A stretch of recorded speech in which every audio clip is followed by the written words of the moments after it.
दर्शकों नमस्कार। योग निरोग कार्यक्रम में आप सभी का स्वागत है। मित्रों, आज हम बात करेंगे पवन मुक्तासन के बारे में। पवन मुक्तासन को किस प्रकार करना चाहिए, उसके क्या क्या लाभ हैं, उसके बारे में जानेंगे। चलते हैं पवन मुक्तासन करने के लिए। हमारे पेट पर अपान वायु को निकालने के लिए बहुत ही महत्वपूर्ण आसन पवन मुक्तासन। पवन मुक्तासन करने के लिए हम लेट जाएंगे शवासन में। शवासन के लिए धीरे से लेट जाएं। पैरों को सामने फैलाकर दोनों हाथों का सहारा देकर धीरे धीरे हम शवासन में लेट जाएंगे। शवासन दोनों पैरों में 1 से 1.5 फुट का फासला, पंजे बाहर की तरफ, एड़ी अंदर की तरफ, हथेलियां बगल में, हथेलियों का रुख आकाश की तरफ, अंगुलियां सामान्य, आंखें बंद। अपने शरीर को पूरी तरह से रिलैक्स छोड़ दें। आपके शरीर में किसी भी प्रकार का कोई भी तनाव नहीं हो। अगर है तो उसे आदेश दें, वो रिलैक्स हो जाए। जब आपका शरीर पूरी तरह रिलैक्स हो जाए, धीरे से दोनों पैरों को मिलाएंगे। एड़ी, पंजे, टखने मिला दीजिएगा।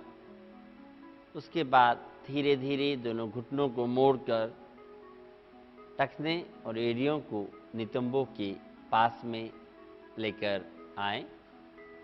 लंबा गहरा श्वास लेने के बाद श्वास को निकालते हुए दोनों घुटनों को छाती पर रख दें, इस प्रकार से। फिर धीरे से दोनों हाथों का सहारा लेकर, या कह सकते हैं ग्रिप्स बनाकर, घुटनों को छाती पर दबाने का प्रयास करें। दोनों घुटनों को अच्छी तरह से दबाइएगा। जब दोनों घुटने छाती पर लग जाएं, धीरे से सिर को उठाएं और मस्तक, नाक या ठुड्डी को घुटनों पर लगाने का प्रयास करें। 30 सेकंड से लेकर 1 मिनट तक इस पोजीशन में रहने के बाद धीरे से अपने गर्दन को जमीन पर रख दें। उसके बाद दोनों हाथों की अंगुलियों को खोल दें। हथेलियां बगल में। धीरे धीरे पैरों को नीचे लेके आएं। एड़ियां जमीन पर। उसके बाद धीरे धीरे दोनों पैरों को सीधा कर दीजिएगा। शवासन एक आसन करने की विधि। जब आप शवासन करें, अपने शरीर को पूरी तरह रिलैक्स करना आपको हम बताते रहते हैं। प्रत्येक आसन या क्रिया के बाद रिलैक्स, ताकि एक आसन का तनाव, खिंचाव दूसरे आसन में नहीं आए। इसलिए हम प्रत्येक आसन के बाद रिलैक्स करते हैं। करने के बाद कहाँ क्या हुआ उसे गौर से देखना और उसे पूरी तरह रिलैक्स छोड़ना। मैं आपको और भी उससे अच्छी तरीके से करने का तरीका बताता हूँ। जिस प्रकार आप पहले गए थे, ठीक उसी प्रकार घुटनों को मोड़कर दोनों घुटनों को छाती पर रख दें धीरे से। जब आपके घुटने छाती से लग जाए, दाहिने हाथ को उठाएं और कोहनी से पूरा दबाइएगा। बाएं हाथ को भी उठाएं और अच्छी तरह से ग्रिप्स आप देख सकते हैं। पहले हमने हाथों को इस प्रकार ग्रिप्स बना के लिया था, उतना प्रेशर नहीं पड़ता। जब हम हाथों को इस प्रकार से लेते हैं तो आपके पेट की मांसपेशियों पर ज़्यादा खिंचाव आता है, आपके पेट में ज़्यादा दबाव आता है।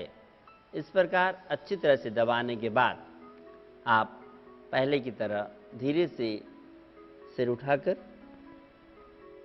मस्तक, नाक या ठुड्डी को जमीन पर घुटनों पर लगाने का प्रयास कर सकते हैं। थोड़ी देर होल्ड करने के बाद धीरे धीरे उसी प्रकार वापस आएंगे, अपने हाथों को खोल देंगे और धीरे धीरे हाथों को बगल में रखकर पैरों को सीधा करेंगे।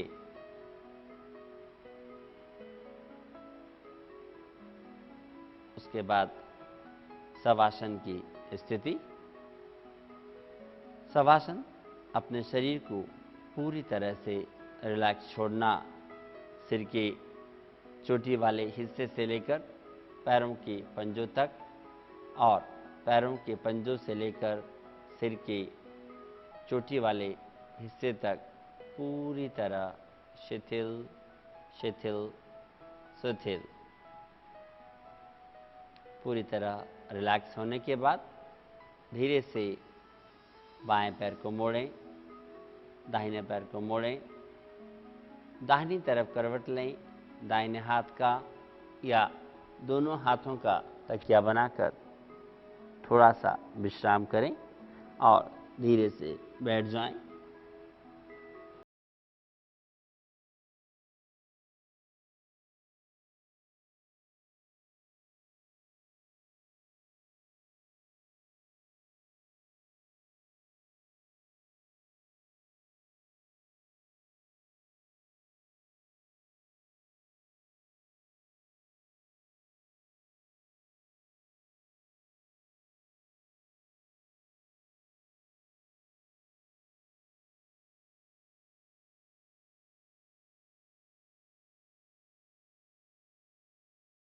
मुक्तासन में कमर और पीठ की मांसपेशियां मजबूत होती हैं, जिसके कारण कमर दर्द में बहुत आराम मिलता है। पर विशेष ध्यान रखेंगे, जिन लोगों के कमर, पीठ या गर्दन में दर्द हो, वे साधक पवन मुक्तासन करते हुए सिर को नहीं उठाएंगे। अगर सिर उठाएंगे तो हो सकता है कि दर्द एग्रीवेट हो जाए।